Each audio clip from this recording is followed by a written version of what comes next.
This week on London Real, we have American financial analyst Peter Schiff. This guy's very big. He's a regular on Fox News, on CNN, on Jon Stewart's The Daily Show. And alongside him, I had Alessio Rastani, the Robin Hood of Wall Street, who's been our guest before. He was the one that told us that Goldman Sachs rules the world. And they're both talking about a market crash next year in 2014.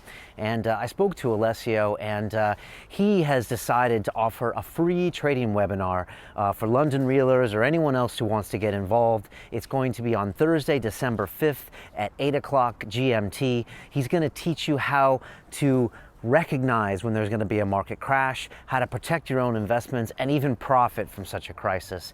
And you know, I think you need to educate yourself about all things in life, you know, whether it's martial arts or psychedelics, and I think finance is the same. And there's a lot of tricks that a lot of people on Wall Street play. I used to work in the City of London, and if you're just better educated about what's going on, you can not only avoid those tricks, but also participate yourself, protect your assets, and potentially profit. And I don't think there's anything wrong with that.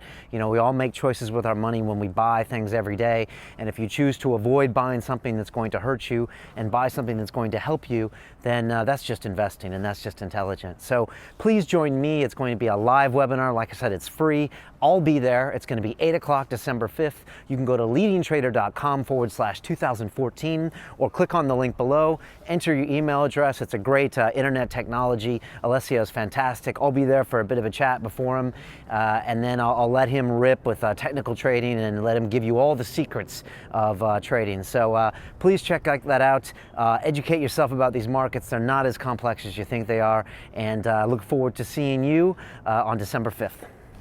Jacques, I wanted to ask you, it seems to me that you're someone who, at a very early age, Yes. Realized that there was something not right with the current systems in our world. Where did I get that difference from? Well, more specifically, was there a pivotal Yes. incident which caused Yes. you to feel that way? Yes, my grandfather. Okay. He said to me, people came from all over the world to America, and they brought the printing press, language, different religions.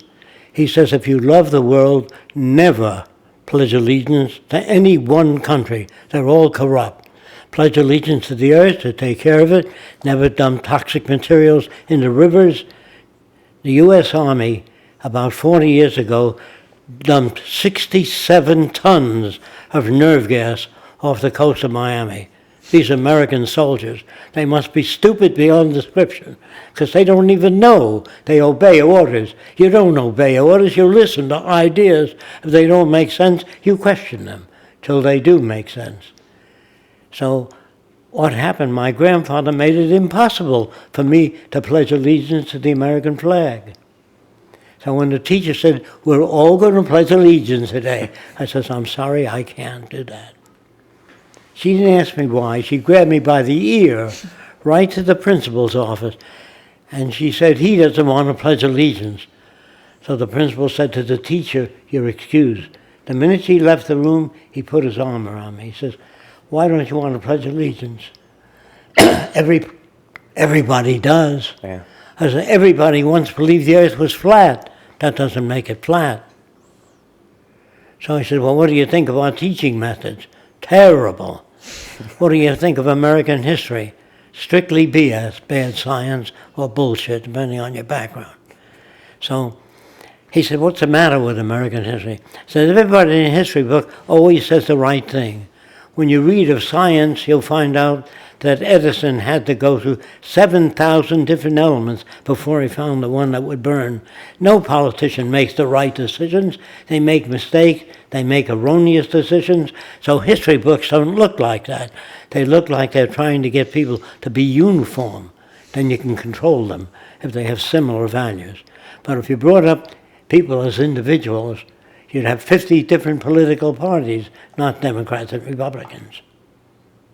This week on London Real, we have the king of sound and ruler of beats, Beardy Man. Roll it deep!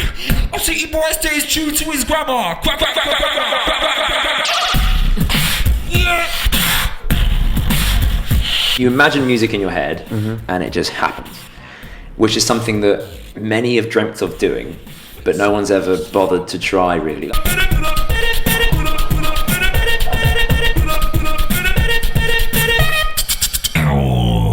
happy accident can happen that can spur an idea. There's all kinds of crazy technology that people are innovating, mostly in code these days, but there's hardware as well.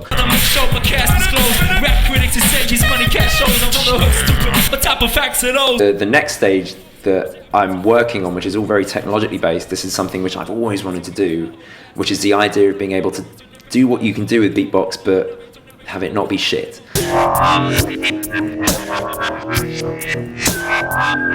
I'm still making music in a really twisted, sort of non-logical way that doesn't really make sense.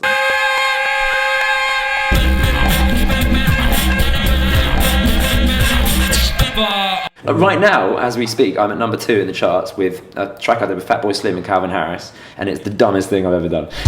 On Sunday, London Real presents Beardy Man, King of Sound. I have a tendency to be kind of obsessive and anxious and neurotic, so I think, I'm Jewish, what are you gonna do?